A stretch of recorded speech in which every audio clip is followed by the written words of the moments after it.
What's up, everybody? Christian James here. In today's video, I'm going to cover part of the Pierre Poilievre clips on the Joe Rogan podcast from like 4 days ago. I know. I'm late doing it. I'm not late doing it. I want to let people watch it on their own. Over 3 million people have watched it. And then respond to a clip with people who hopefully have actually seen the clip and gave Pierre Poilievre a fair shake. Because as we all know, in the Great White North, CBC won't even give him a shake, let alone a fair shake. So I want to start on the part where Joe Rogan addresses why he doesn't come up anymore, and we're going to take it from there.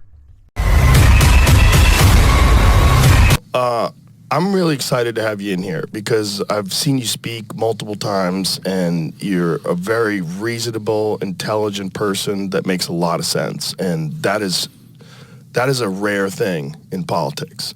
And I love Canada. Like I just say, I don't go up there anymore, but it's because I think the government went horribly wrong over the last, X amount of years, but the people are amazing. It's like, I've always said that Canada has it's like America with 20% less assholes. It's like 50% less assholes. Let's be honest, Canada. Let's be honest, like half. Here, we always know there's American up here, don't we? Because they're not playing, go, excuse me, how do I get here? Hey, how do I get where I want to go? Yeah. Half. Every time I would go up there, I'm like, people are so nice. They're like the nicest people. And I think that's part of what went wrong for Canada, is that people are rule followers and, they're trusting and kind people. And, this wolf in sheep's clothing snuck in and, was pretending he was a sweet guy and passing all these crazy laws. And just when we saw what happened with COVID, with what happened with the truckers and people's accounts getting shut down for donating to the truckers, the whole thing was so concerning because Canada was like a part of America almost. I mean, you're a different country, but it's like you used to be able to go over there with just a driver's license. It was. That's true. Pre 9/11. Just going over with your driver's license. We're going shopping. We're going to Tops Friendly Market. We're going to Burlington Coat House. We're going to get some food. You know what I mean? Driver's license, all you needed. But 9/11 changed all that. I started going to the Montreal Comedy Festival in 1993. I loved it up there. It's one of my favorite places to visit. Just for laughs? Just pour rire? Yeah. Good. How's your French? Not good. Okay, no. We'll work on that. We'll get you some French lessons. Most of us don't know French. Most of us French outside words. of Quebec do not My wife give a is shit learning about French, Quebec, though. so It's don't fall for interesting. Joe She's Rogan got this or app Americans. that We she's don't learning care. French. But it's just an amazing place. It's a great country. And to see it go the way it's been going and sliding the way it's been happening over the last, X amount of years, there's just so many things that concern me. One of the things that really concerns me is this assisted suicide thing. That 1 in 20 deaths in Canada is now assisted suicide. That's insane. Well, listen, my view is that people should have the choice, but the concern we have is the suggestion that it would be offered to kids or offered to people whose only condition is mental illness. Right. I don't agree with that. My concern as well. I mean, if someone's got a terminal, like a good friend of mine went to Oregon to end his life because he had ALS. Okay. But, I mean, he was gone. I mean, he could barely talk at the end of his life. His name is Michael Lair. He was a regular guest on Kill Tony. Great guy. Right. And it was horrible. I mean, watching him fade away, and he wanted to go out on his own terms. So. Right. Now, that's what MAID, to my understanding, was intended for. The terminally ill. My aunt passed away. She didn't use MAID, but she chose to just let cancer win, to my understanding. She passed away peacefully in her sleep in a hospice. She also could have taken MAID and sped up the process. Life is precious. And, they say, 70% of people who jump off a bridge, jump off a cliff, whatever, and survive, say they didn't want to jump. That's of those who survive. When they start this process, execution, they can't undo it. When they euthanize your dog, they can't undo euthanasia. When they do it to a person, there's no way to undo it.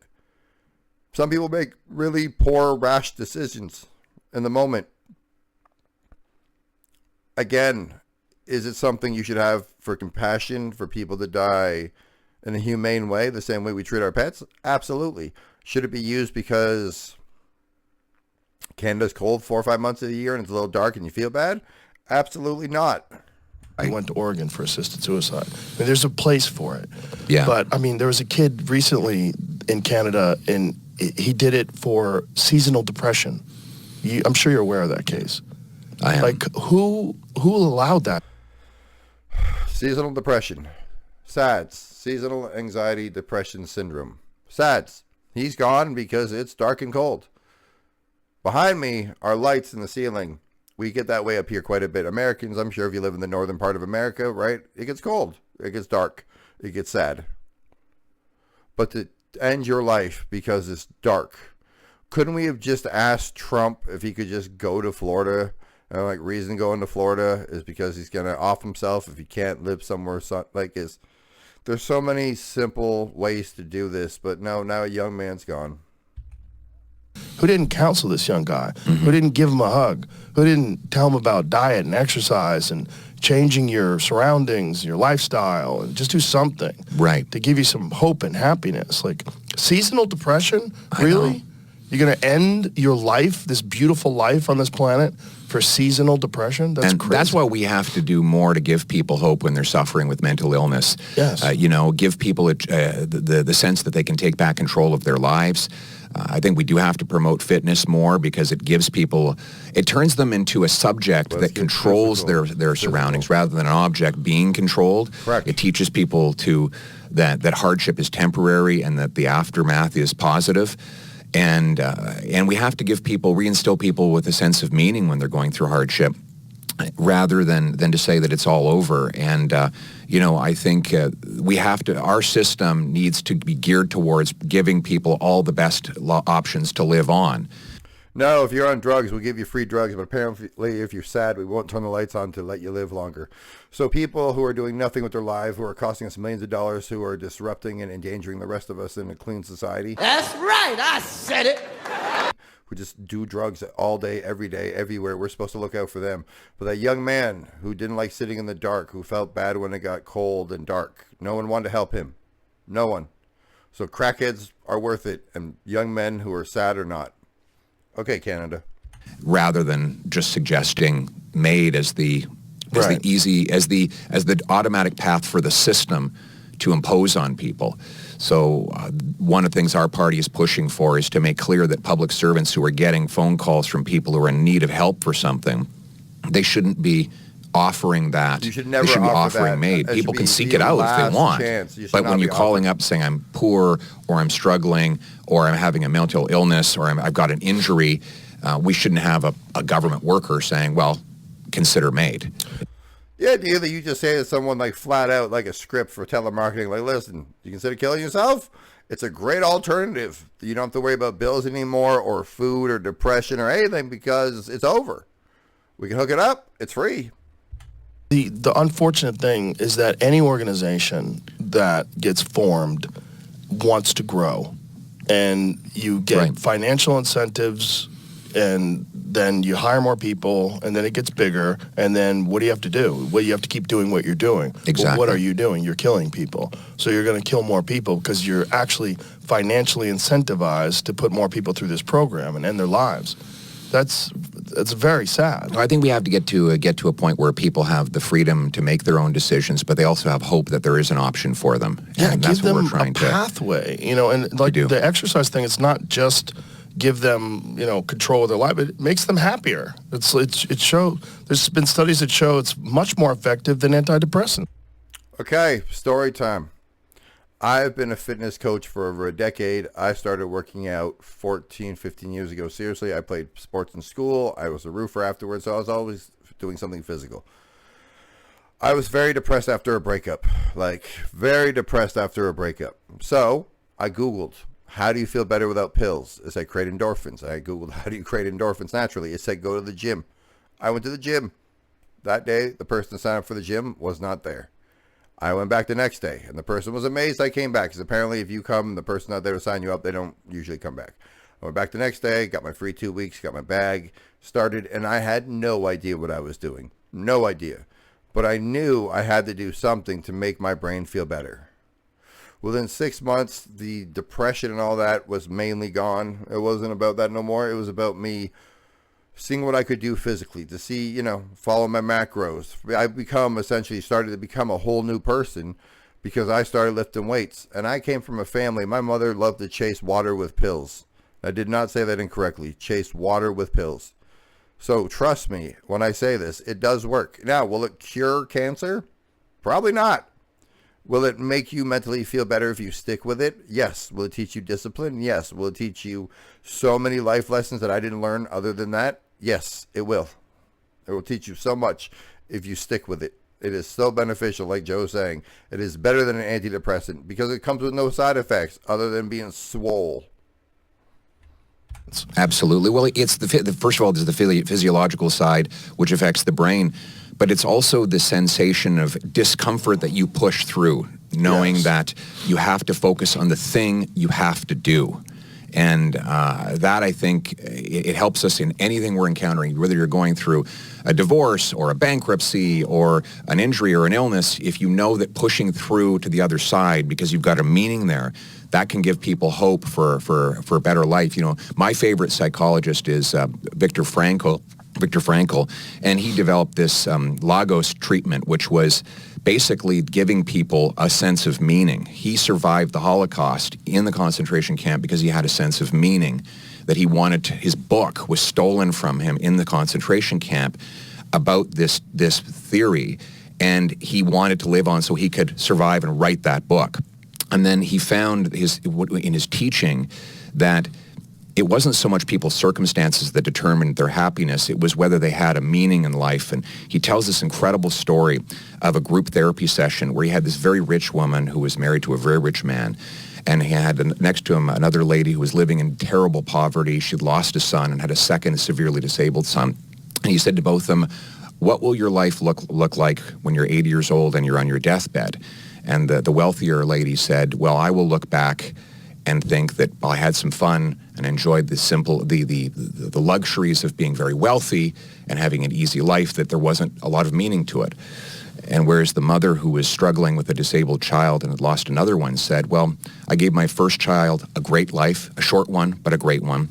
I struggled to give my disabled child a good, dignified existence, and I leave this world satisfied and happy that my life had purpose and meaning." And the lesson I take from that is that it is not about whether you have a gazillion dollars or whether your life is easy. It's whether you have some meaning to invest your life into. Meaning in life. And ladies, I've never been a lady if you're watching this, so don't be like, how dare you? I'm simply saying from a male perspective. I've been a man my whole life. I've been a male the entire time I've been here, believe it or not. It's crazy. Look at the beard. But yesterday, I got the greatest news ever wrapped in what could have been literally life-ending news. I train a 95-year-old. Rather than making these awesome YouTube videos y'all like to watch, thank you very much for watching. You better subscribe.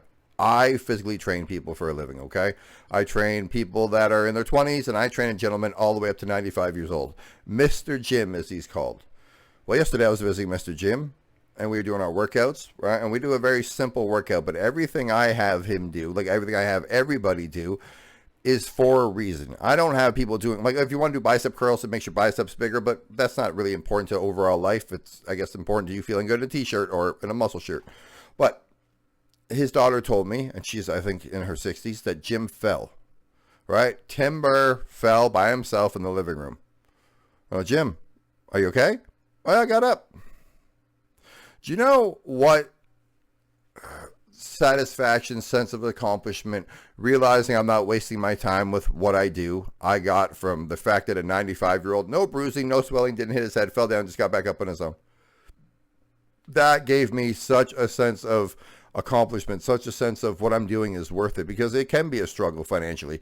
It can be a struggle with people, right? You're dealing with personalities. It gets very tiring, especially when people are going through things. You're their psychologist with muscle, so you have to absorb all of it, and then they're looking at you for some feedback typically, so you can't even just like passively listen. You have to intently listen to give them something back. But the fact that a 95-year-old man got up from falling, and literally the reason we do things, I do the things with him, is in case of worst case scenario. He falls down and he gets back up. So yes, having that sense of worth makes all the difference, but you have to be able to find it. And I think we have to infuse people's lives with meaning so that they can live a good life.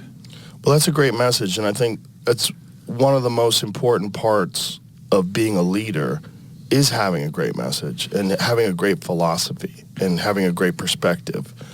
And I mean, that's what disturbed me the most about when Trudeau was running the country, that I didn't feel like. I felt like he was manipulating people with woke politics and ideology, and that it was just this weird slippery slope that people were falling down where they're losing rights and you're losing your ability to express yourself. And it just really disturbed me, because I always felt that Canada was like one of the freest places and one of the most open-minded places. And it just, I didn't understand how it could fall so quickly. We still, we are a free country and we are a democracy. We have preserved that. My leader, I had this funny moment when Joe Biden came to Parliament Hill, and I said, Mr. President, I'm Pierre Poilievre. I'm the leader of His Majesty's loyal opposition. And he said, loyal opposition? How can you be loyal and opposition at the same time? It's like, what the hell are you talking about? And because you guys have a system based on a republic, whereas ours is the British system. And in our system, the opposition is an act of loyalty. That's what our system, it means that if you are opposing the government, you're doing it out of loyalty to the good of the people. In our House of Commons, you have a half circle in your Congress. We have two sides in our Parliament. It's 2.5 sword lengths apart, because they used to literally kill each other in the old English days. But the idea is the opposition is to prosecute the hell out of the government, make the mighty low. The most powerful people in the country are supposed to tremble every time they walk in that place, because every mistake they made, every abuse of power, every corruption they might have done can be exposed and in front of all eyes. So our system is really designed to constrain the power of government through what we call Parliament. Like, I don't work for government. I work for Parliament, and Parliament works for the people. We call it the House of Commons because it's the House of the common people. It's green in there because they used to meet in the fields of England. And so I really view the role of our Parliament to limit the power of government, to maximize the power of the people, make people bigger, stronger, and more fulfilled by having the government narrowly focus on the things it's supposed to do. The border, healthcare, roads, taxation, military, basic social safety net, borders, police, etc. But then leave people alone to live their lives. If I were to start a political party from scratch, it would be the mind your own damn business party. Just get the government to do its job well, do 4 or 5 things really well, and then let people live their lives. Well, that sounds very reasonable. Yeah. Yeah, I mean, anybody that doesn't go along with that, anybody that's opposed to that doesn't even make sense. No, look, like I said, the way I grew up and everything I've seen ever since, when I talk to... I'm going to cut that video off right there, because if it keeps going, it's going to go forever into another segue, and next thing you know, I'm going to be doing an hour-plus video. Look, Pierre's correct, okay? The government needs to be involved in very little citizen day-to-day activities. Borders, roadways, what do you call it? Come on, dummy. Train tracks, right? Infrastructure, army, military, all those things. That's their job, to govern. The idea that you need to tell me what pronoun I need to say when a crazy person believes that they're fucking the emperor of China and they want to be called what, I'm not doing that. You don't have the right, nor do you have the ability to make me enforce speech. But that's what we've got to through the time of Pierre, that now if I don't use somebody's dumb pronoun because they believe there's something they're not, that I'm somehow a bad person and affecting their human right. When did the human right of the crazy have to go against the human right of the sane? I can see that you're a girl, you are a girl, but you want me to call you a boy because you identify more as a boy. That's not how this works. You don't even know what it is to be a man. You're just a girl wearing slacks and calling yourself Fred, and now I'm supposed to believe what you believe? I grew up in the 1990s. Regardless if you agreed with who we wanted to be or who we were, it didn't matter. You were who you wanted to be. Nowadays, you're only who you want to be, if we all agree to it. Okay, that's not going to happen. You're never going to be what you want to be because not everybody's going to be in full agreement. Right? You want to be successful for whatever you want to be? Then just be the thing, and people either adapt that you're the thing or they won't adapt that you're the thing. But stop trying to enforce ideology on everybody, because if you're only that thing when we all agree, you're definitely not that thing. Go to the gym, take less pills, get a lot of sunshine, look after your friends. Don't call MAID every time you stub your toe. For the love of God, it's there for those who are terminally ill and have no other choice. It's not there because the lights got turned off and you need to cry. Pierre for Prime Minister. Joe, thanks for having him on. Like, comment, subscribe. Tell me if I'm right. Tell me if I'm wrong. Tell me if you agree with Pierre. You agree with me. You agree with Biden. You agree with Trudeau. You agree with fucking elbows up. I'm out.